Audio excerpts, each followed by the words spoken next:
Assalamu alaikum, dear students.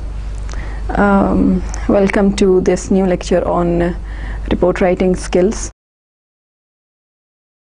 Dear students, in today's lecture, inshallah, we will be discussing something on resume writing.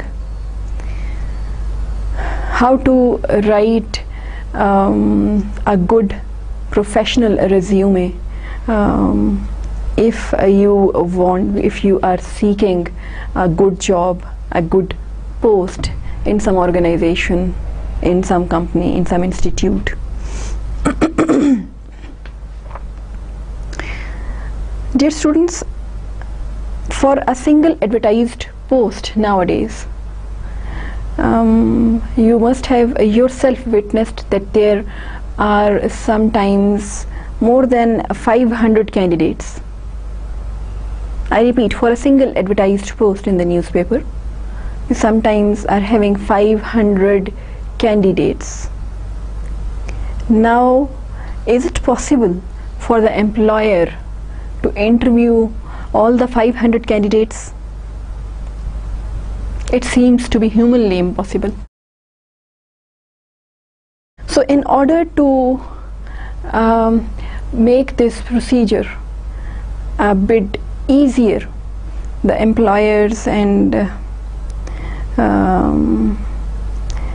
the educationists, they basically devised a strategy that without coming in physical encounter, without physically interviewing the candidates, you can judge the qualification, or you can judge the job experience or expertise of the interested people, interested candidates. Now that strategy was CV writing or resumes. The difference between a CV and resume is this, that a CV is a bit longer, almost the same thing, bit longer than a resume. So a resume is a structured summary of your qualification, personal details and experience, written summary. So what is the objective of the resume? That it helps your employer and you as well as a candidate to select that which of the 500 candidates can be called for the interview. So dear students, that means the first doorstep or the first step to enter a good job is the resume. So if you are not coming up with good professional CV or resume, that means you can get yourself simply converted into a loser at the very first stage, who was not even called for the interview. So if you want yourself to be called for the interview, then you should be paying maximum attention to the quality of the resume, to the professional style of the resume, to the designing of the resume, to the details of the resume, and each and everything in a resume. So for that, you should know what are the various rules and regulations which you should be following while you are trying to construct, while you are trying to create, while you are trying to make a very good and professional and impressive resume for yourself. Before moving on to those basic rules and regulations that should guide you to write a professional resume, let us first have a look on the screen.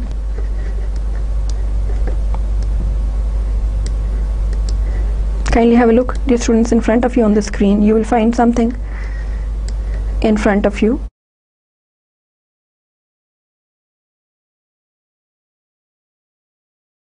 There are some bar graphs showing you, number one, how organizations find new employees. Kindly have a look on the screen. Dear students, 70% of the new employees are hired through a referral by an employee, and 67% new employees are found by the organization through the standard resume and cover letter. Then 45% of the employees are found by the organizations through the referral by search firm, employment agency, college placement office, and 44% of the new employees are found by the organization by some referral by a friend, relative, or contact. Then 13% of the employees are found by the organizations through information interview, 9% through walk-in cold call, and 8% through the telephone call. So you can see through this graph, dear students, that 67% is a big deal. 67% is a big percentage. So if 67% weightage is given to the resume, and it's proven by research that 67% of the job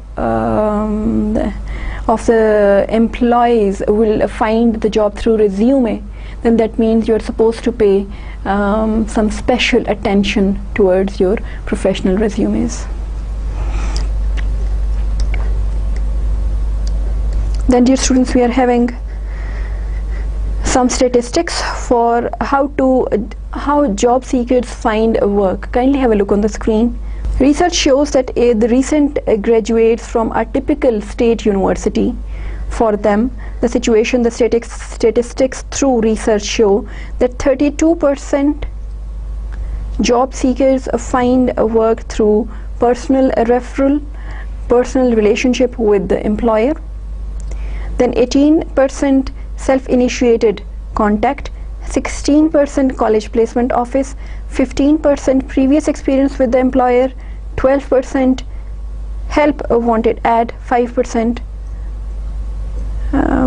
other sources, and private employment agencies 2%. And when the situation is for experienced professional and managerial workers, then you can see on the screen 37% job seekers find work through personal referral, company source, then 23% through search firm, employment agency, college placement office, 21% through help wanted ad, 14% through self-initiated contact, and 5% are the other sources.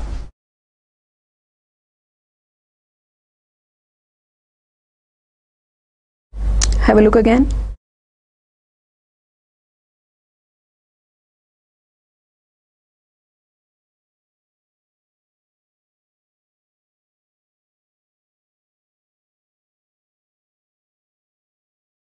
Okay, so this is the situation, dear students. This is the importance of a resume for start your professional career, if you are starting it, or you continue or flourish in your professional career if you have already started it. So, dear students, moving back, what should be the various rules and regulations that should guide your resume writing? Kindly have a look on the screen. First of all, we started with the definition. What is a resume? It's a structured written summary of your personal education, employment and background, or job qualification.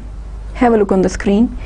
And what is a resume meant for? Basically, dear students, resume never promises you to get a job. This is a wrong concept.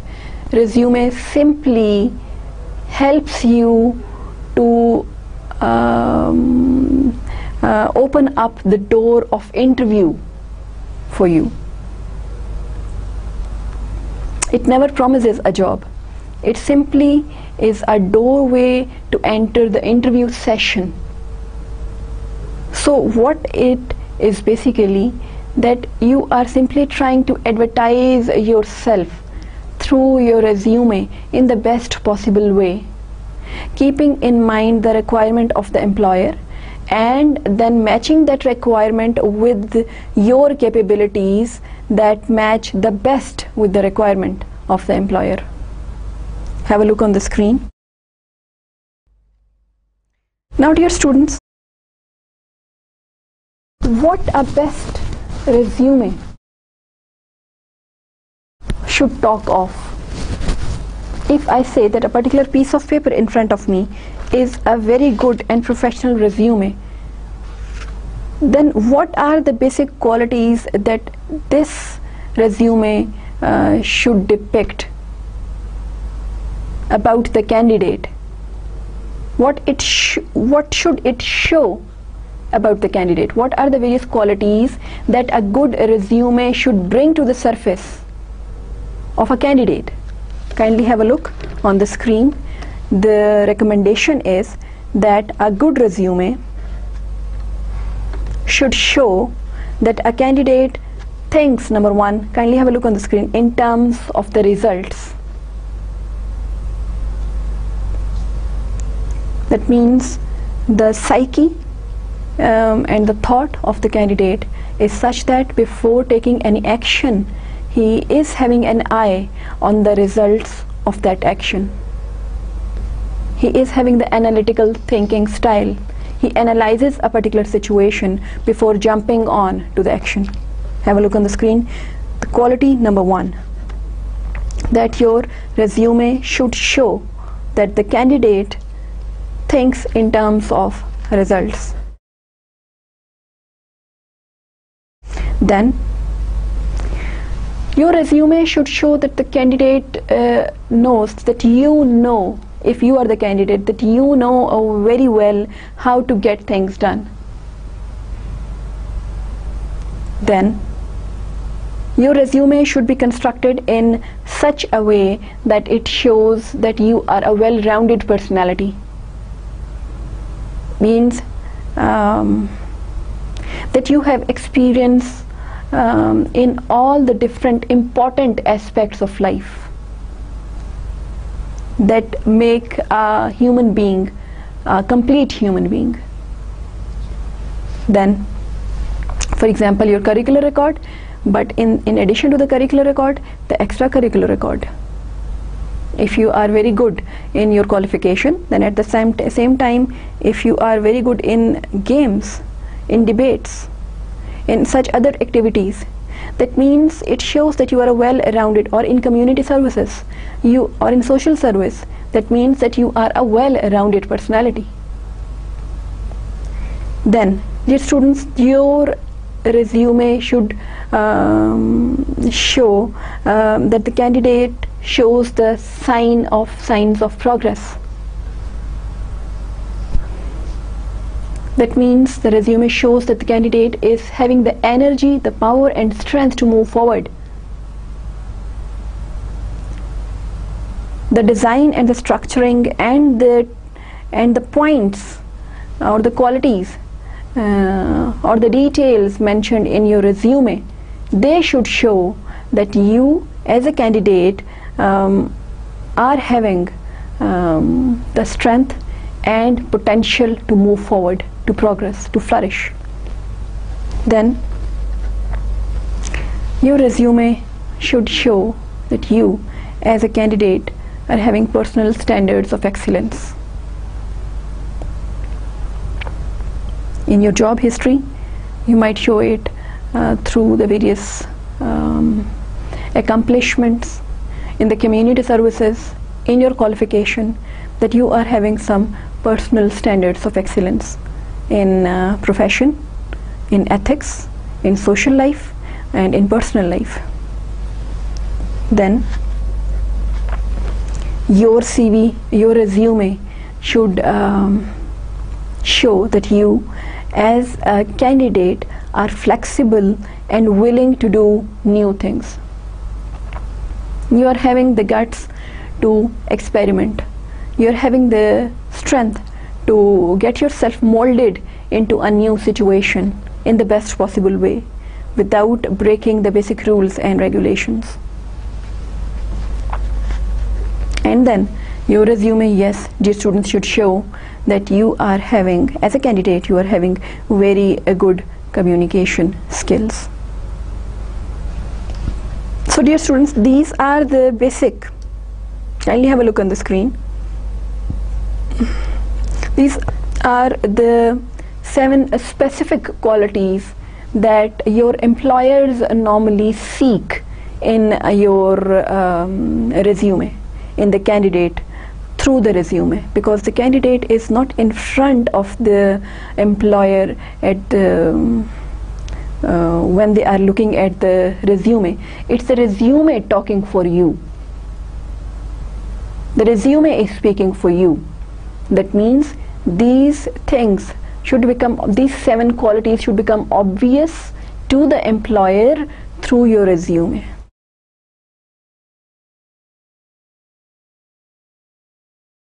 Okay, let us, dear students, discuss some fallacies and facts about the resumes. Kindly have a look on the screen. There are some fallacies that surround the resumes, but the fact is something else. And while you are devising a resume, you should be very much clear about what is a fallacy and what is a fact, and which should be followed and which should not be followed. Have a look on the screen. Fallacy number 1. The purpose of a resume is to list all your skill and abilities. The purpose.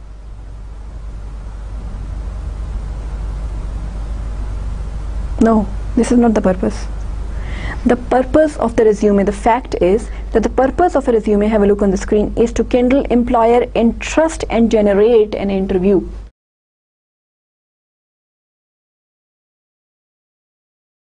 Purpose is not mentioning whatever you are having in your inside. The purpose is to design your CV, your resume, in such a way that it attracts your employer and it helps you get an interview. Then a next fallacy, fallacy number 2, kindly have a look on the screen. A good resume will get you the job you want. This is a fallacy. The fact is this: hundreds of thousands of good resumes cross employers' desks every working day. All a resume can do is to get you in the door, as I discussed earlier. A resume is not promising a job, it is promising, it is even not promising an interview, it is helping you to get to the interview. Then fallacy number 3, kindly have a look on the screen. Your resume will be read carefully, thoroughly by an entrusted employer. This is a fallacy. The fact is this, dear students, the fact is this, that your resume, the research shows, it hardly gets 30 seconds of attention by your employer, and your resume just is having the time of 30 seconds to impress your employer.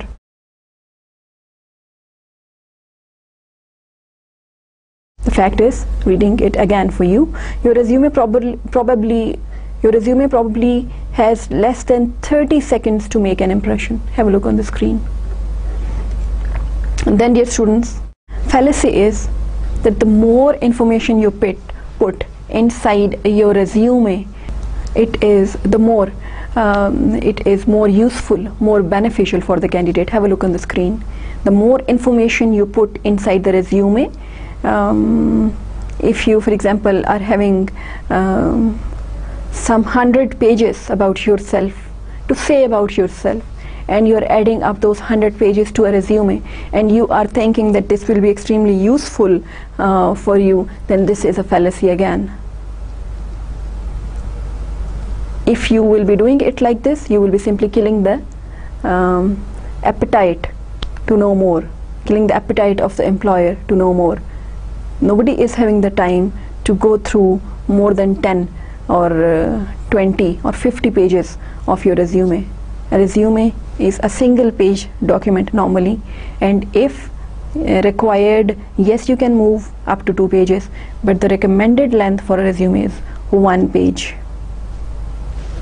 And when you already know that the time your resume is having with it, to create an impression only of 30 seconds, then do you think this is recommended, this is appreciated, this should be appreciated, that you should add up as much information as possible to the resume? You should be restricting the information, picking up that information that is directly relevant and beneficial for the target employer. Then, dear students, fallacy, last fallacy: if you want a really good resume, have it prepared by a resume service. This is a fallacy, and the fact is this: many resume services use undistinguished standard formats, so you should prepare your own unless the position you are after is especially high level or specialized. Even then, you should check carefully before using such a service.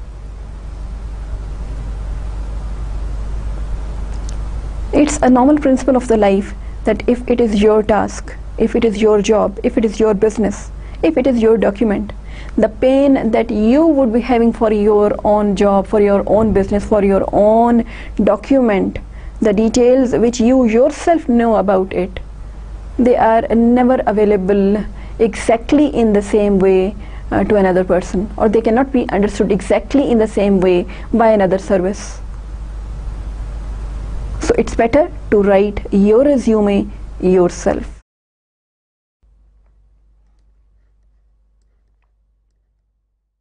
Okay, now dear students, one by one we will be moving on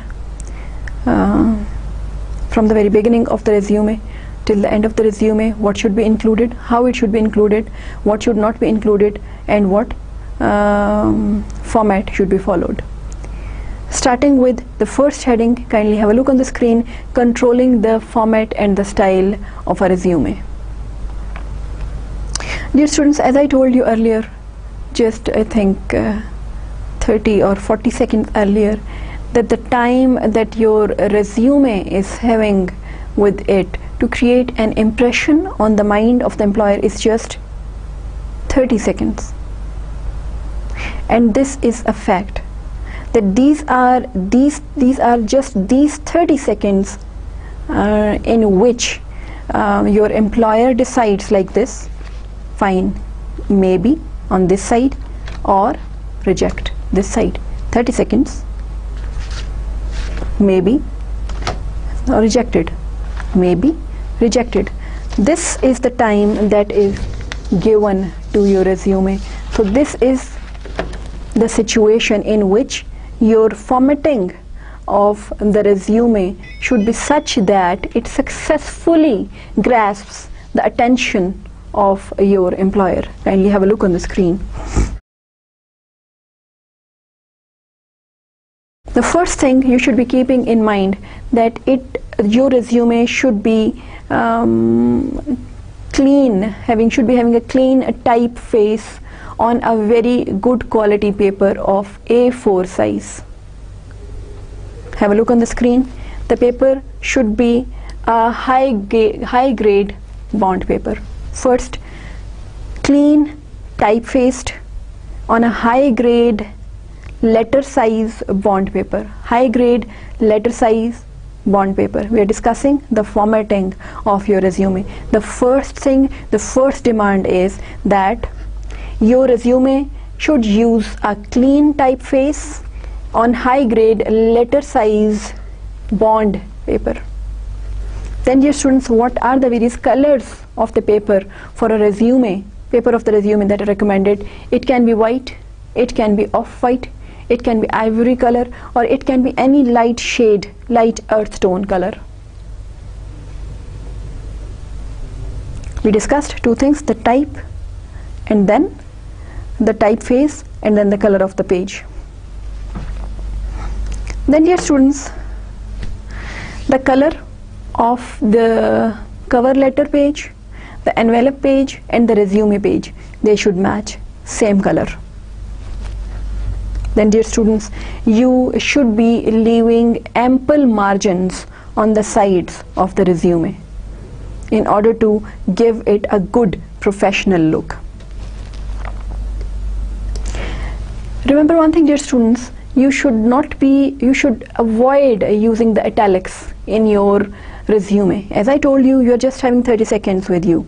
And if in those 30 seconds your employer has to somehow spend a little more effort in order to understand what is written, then italics will no doubt be a big hindrance. So try to avoid italics in your resume.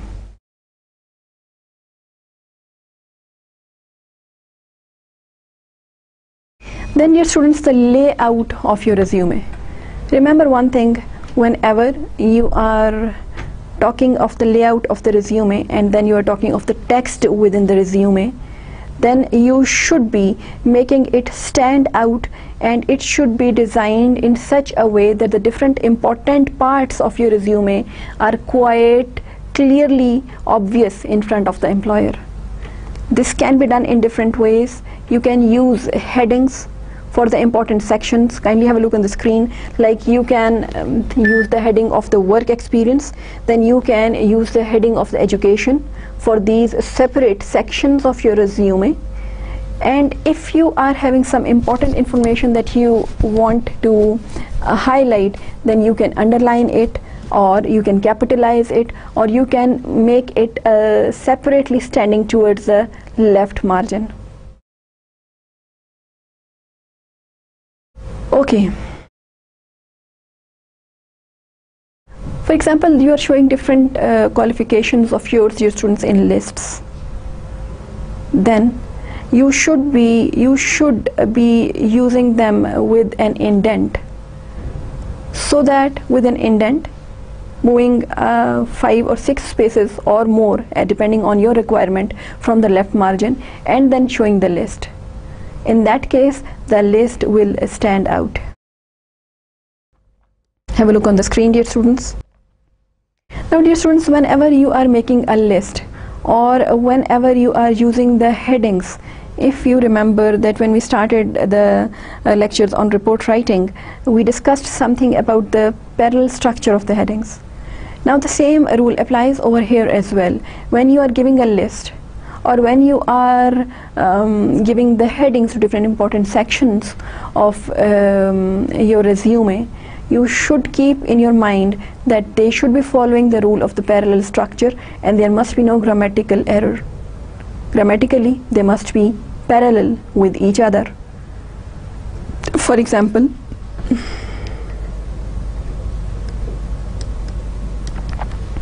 if you are using, just to give you a repetition again, if you are using the first degree heading in your resume with topic type, then you should be using the first degree whenever repeated in your resume in the topic type. If variant type in the first degree, then throughout variant type.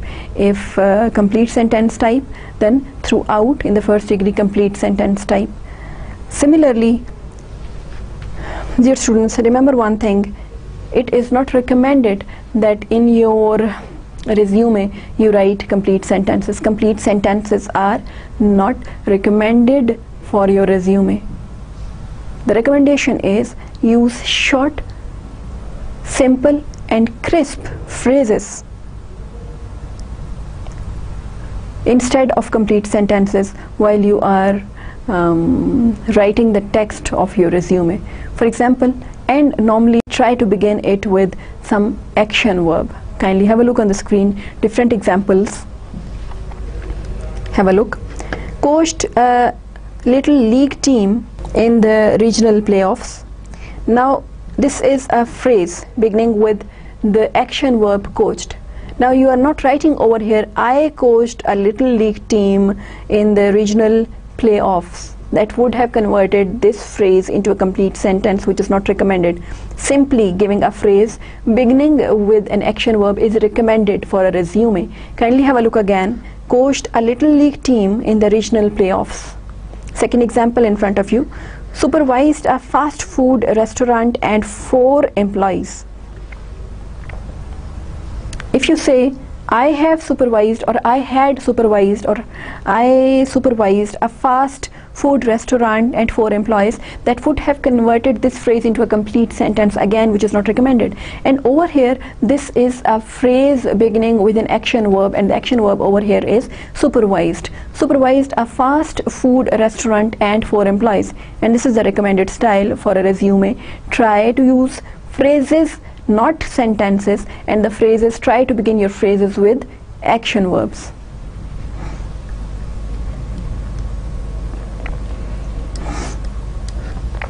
And dear students, the length of a resume, as I already discussed, normally the recommended length is 1 page, but somehow if 1 page is not enough, then yes, you can go for 2 pages, but not more than 2 pages.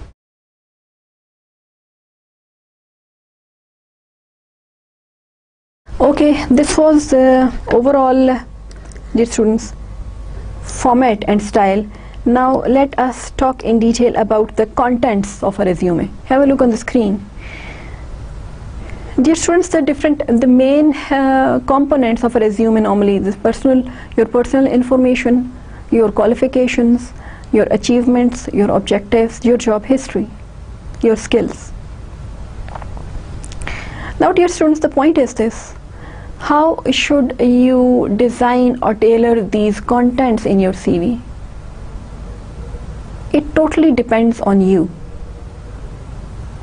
Which aspects of your personality, of your job history, of your qualification, of your skills you find that are the best ones, or that will bring you back the best response from your employer, or which one is that aspect of your employment history, of your qualification, academic record, that will best suit the requirement of your employer. Now, it totally depends on your judgment skill. What are the various qualities of yours which you would like to sell? For example, kindly have a look on the screen. Question yourself, are you academically gifted? Or question yourself, are you a campus leader? Or question yourself, are you a technical wizard? Or question yourself, are you an active genius? Question yourself, are you a well-rounded person? Or question yourself, are you an excellent communicator? Now the answer to this question, nobody knows better than your own self.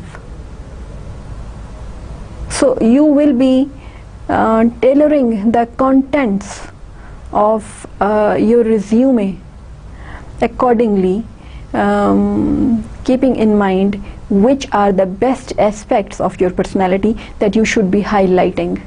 Which format will be highlighting the best aspects of your professional or personal life.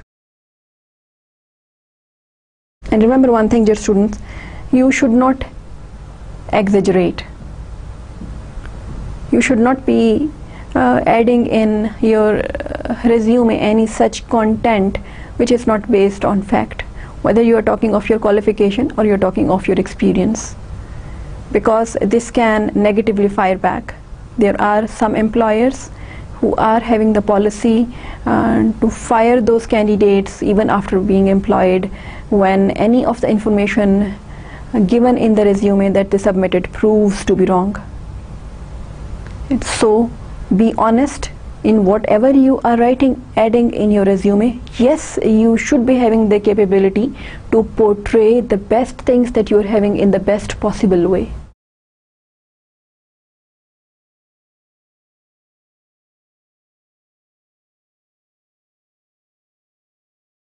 Okay, dear students, the first heading that normally appears and makes the heading of your resume is the name and the address. Normally your name and address itself makes the heading of your resume. Have a look on the screen, and phone number as well. If you are having a phone number at home and a phone number at school, and a phone number and your personal phone number, you can give all of them. And if you are having only a single phone number, that is enough. But if you want to give the phone number of your home and office, then you should separately indicate the word home with the phone number of your home, and the word office with the phone number of your office.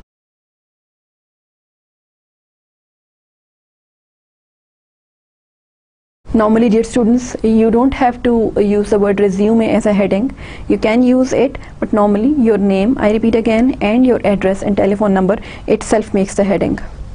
And if you are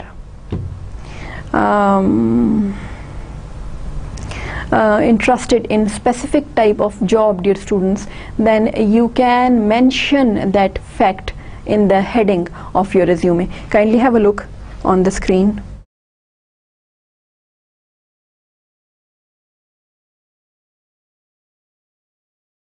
This is the heading, the examples of the different headings of different resumes in front of you. This is the first example, this is the second example, and this is the third example. Let us analyze the first example of the heading of the resume. Qualifications of Craig R. Crisp, the name of the person, for insurance sales representative. This is the first example. I'm sorry, this is the first example, this is the second example, this is the third example, this is the fourth example, and this is the fifth example. Now, moving from the first example, starting again from the first example, qualifications of Craig R. Crisp for insurance sales representative.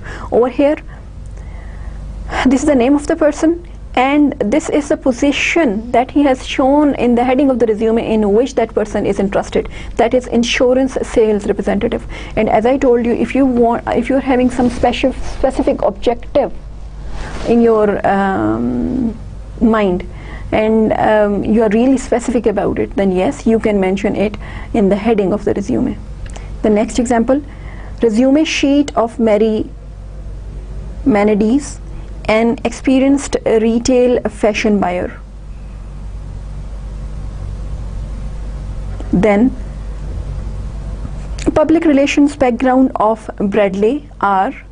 Howard.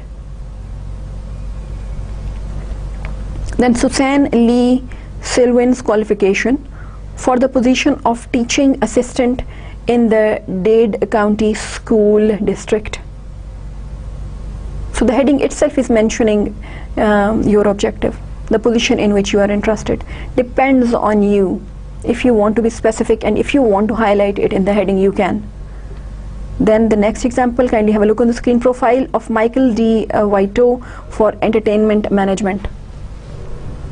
So all these examples in front of you have shown the headings of the resume in which these candidates have shown their interest in some specific field, or have in one of the headings in front of you have given the background that they're having in which they would likely continue, or would like the employer to make them continue in the same field. For example, the public relations background, have a look on the screen, of Bradley R. Howard. It shows that again Mr. Bradley would like to have some opening in public relations.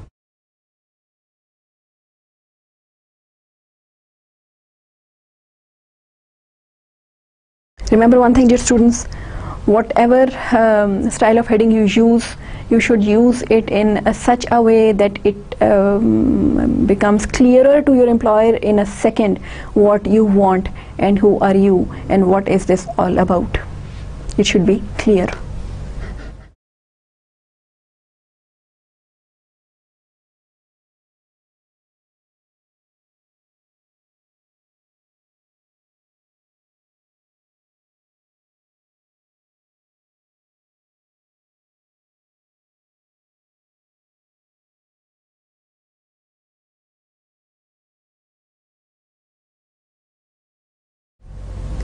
Okay. Now next students, next section of your resume can be, one of the next contents of your resume is your career objective or summary of qualification. Now dear students, there are two schools of thought when we talk of this portion of this part of the resume. One school of thought says that it is not necessary to add up this portion, to add up this summary of qualifications, that means this career objective portion to your resume, because it will itself become obvious through your work history or through your qualification detail. And they are having a point that in this way, when you mention the objective in your CV, you restrict yourself to some specific positions, whereas in the other case you might have had a greater opening to different fields, to different areas, to different positions, to different posts, to different jobs. Whereas the other group argues that somehow your employer will no doubt categorize you, label you in some category. So why not to guide your employer that this is the label that you would like to have, so that you are not given a wrong label, the label of which is not of your choice, the job, the position which is not of your choice. So dear students, it's up to you which school of thought would you like to follow. Now dear students, if you decide to state your objective, then kindly in the objective portion of your resume be specific about it. Kindly have a look on the screen. You can write the objective in this way. This is an example in front of you being displayed on the screen. Kindly have a close look. Human resources management requiring international experience, one example. Then advertising assistant with print media emphasis. Objectives being given. Now dear students, if you are having two different types of qualifications, then of course two different types of qualifications will lead to two different types of objectives. For example, one of your qualifications, kindly have a look on the screen, is you are having a certificate in secretarial science, and the other certificate that you are having is in your retail sales. Now these are two different qualifications. Now you want to devise the objective while you are having, for the resume, while you are having these two different qualifications, and one way is you can devise two different resumes, two resumes, one with one objective and the other one with the other objective.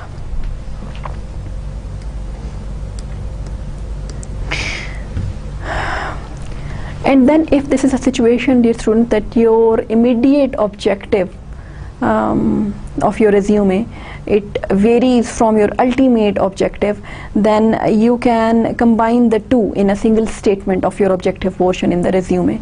Kindly have a look on the screen. You are having the examples in front of you in which the immediate objective of the person is a bit different, whereas the ultimate objective is a bit different. Then how to combine the two different things in a single objective line? Kindly have a look on the screen. You are devising the objective portion of your CV.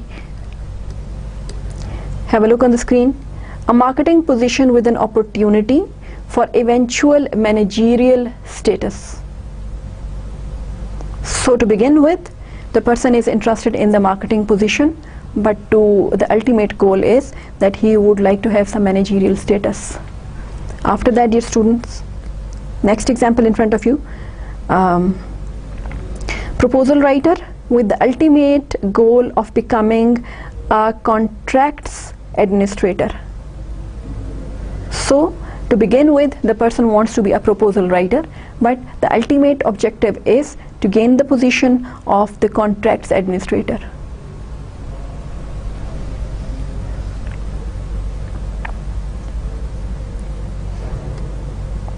Have a look again.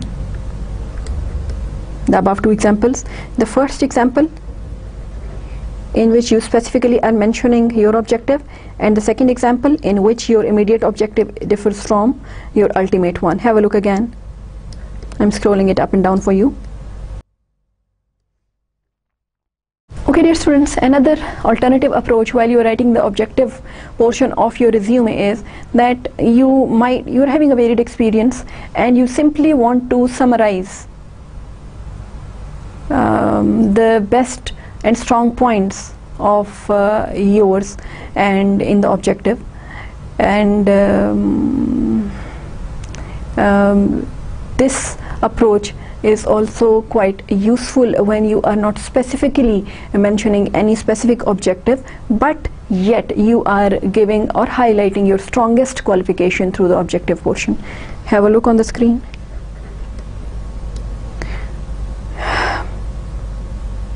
"10 years of experience in commission selling," 1. Then hospital administrator responsible for 350 bed facility. In this situation, dear students, your employer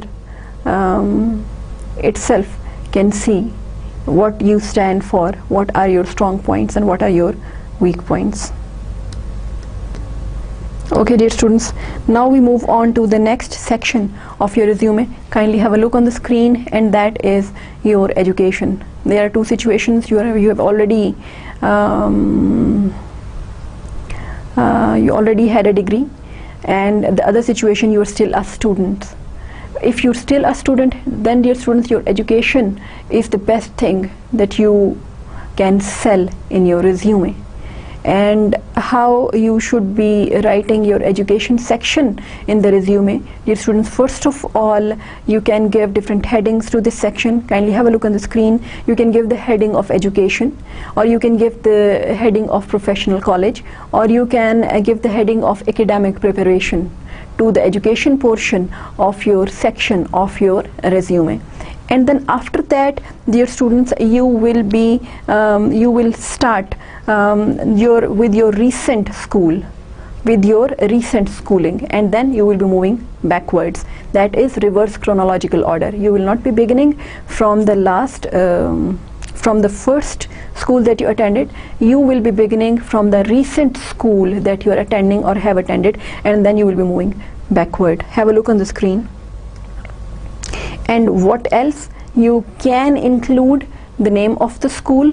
Then, dear students, have a look on the screen. Then the location of the school. Then the term of your enrollment, the time period in which you completed that degree or in which you are pursuing that degree. Your major and minor fields of study. This is another thing that you can add. Then significant skills and abilities you have developed in the course of work. And then the name of the degree or certificate that you have earned. And in this, dear students, you can also mention the scholarships, the different awards, academic honors that you have earned during your academic period.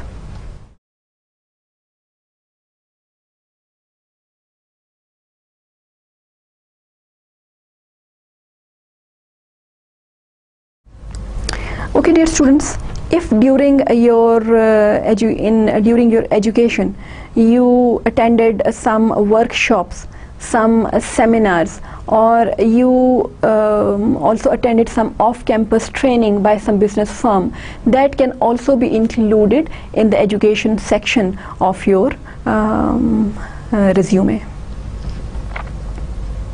And you can kindly have a look on the screen. Dear students, remember one thing, there is one more thing that you recognize as the grades. Now, if you are having a very good grades in your education and you want to highlight them, then yes, you are having the option to add up your grades as well to the education portion of your CV. But remember one thing, if you are mentioning the grades, you should mention the main grade scale. If it is not out of 4, rather if it is out of 5 points, then you should mention the main grade scale and then the range of the main grade scale, and so that it can be compared exactly and correctly, accurately by your employer.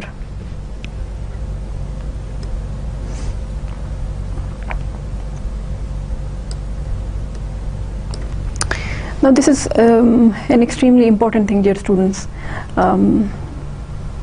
that which portion of which part of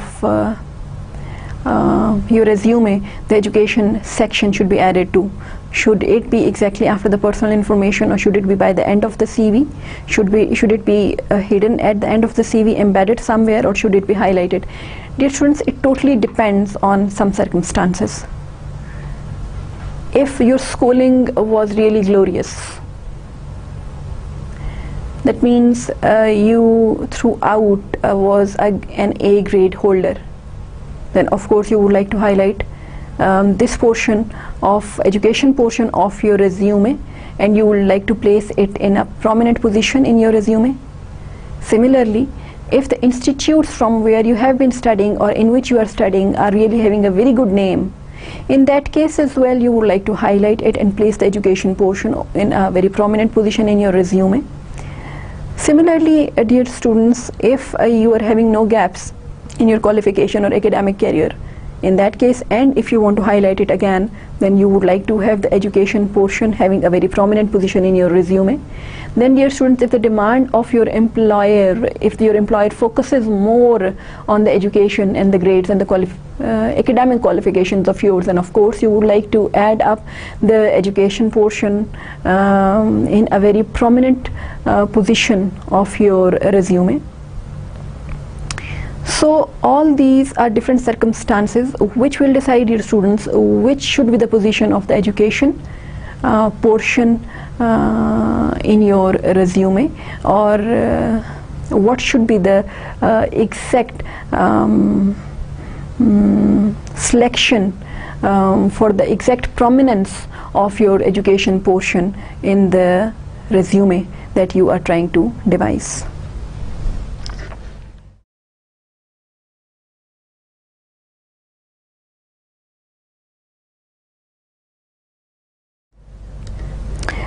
Let us quickly have a look on the checklist, dear students, for whatever we discussed till now.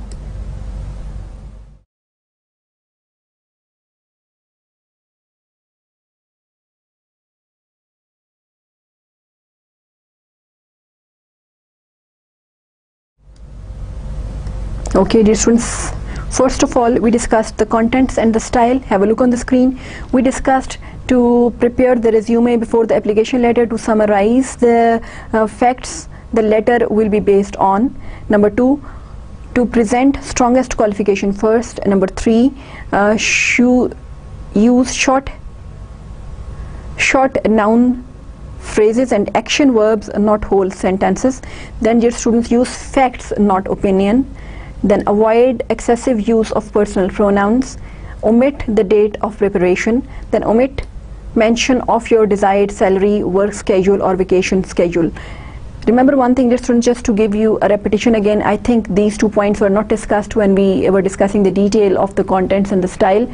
Personal pronouns like I, my, me, these personal pronouns add an element of subjectivity in your resume, and any professional document which is having subjectivity in it loses its worth. So in order to add up objectivity and strength to your resume, you should avoid using the personal pronouns as is mentioned in the checklist. And then the date of the preparation of the CV, it's not important to mention that date. And after that, dear students, it is not recommended that you should be writing your expected salary in your resume. This is not appreciated. Then dear students, when we discussed the heading of the resume, we are simply revising the checklist. Kindly have a look on the screen. Number 1, use a title or your name and address as a heading. We discussed it. Then list your name, address, area code, telephone number for both school or work and home if appropriate. And in addition to that, we also discussed that if you want to highlight the position in which you are interested, then you can add up that with your heading as well, heading of the resume as well. Then dear students, we discussed the career objectives, skill summary and skill summary. and as you can see it's optional, and we discussed two schools of thought. One school of thought says that it's your qualification, details of your qualification and experience itself would decide what are your objectives, and you should not limit yourself by giving a particular objective over there. And the second school of thought says that you should be specific, specifically mentioning your objective so that you are not misplaced. 1. Be as specific as possible about what you want to do. A. State a broad and flexible goal to increase the scope of your job prospects. B. Prepare 2 different resumes if you can do 2 unrelated types of work. We discussed it in detail. Number 2. Summarize your key qualifications. And number 3. State the month and if you know the day on which you will be available to start the work. This is optional. Then, dear students, we discussed the education portion. Number 1, just to give you a revision, kindly have a look on the screen. Number 1, list all the relevant schooling and training since school with most recent first, that is the reverse chronological order. In it, sub-point number A, list the name and location of every post-secondary school you have attended with the dates you entered and left the degrees or certificates you obtained.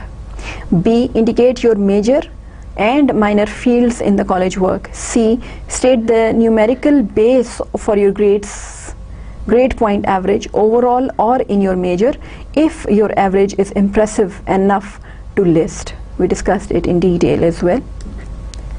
Number 2, list relevant required or elective courses in descending order of importance. Let me discuss at this point in detail, as I think we have not discussed this point in detail.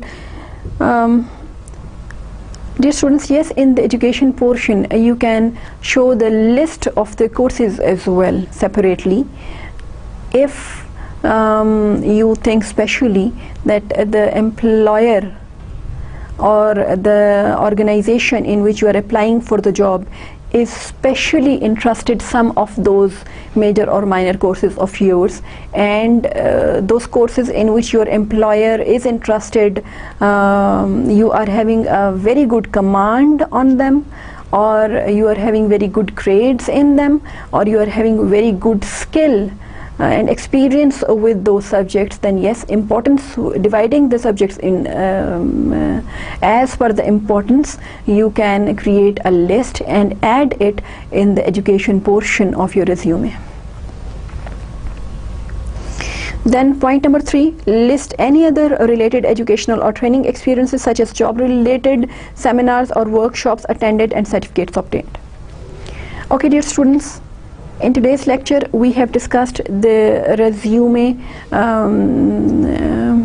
till the education section, and in the next lecture inshallah we will be discussing the remaining parts of a resume, and then we will be discussing the different formats of the resume in fashion and which format should be selected in which situation. That will also be one of our discussions in the next lecture.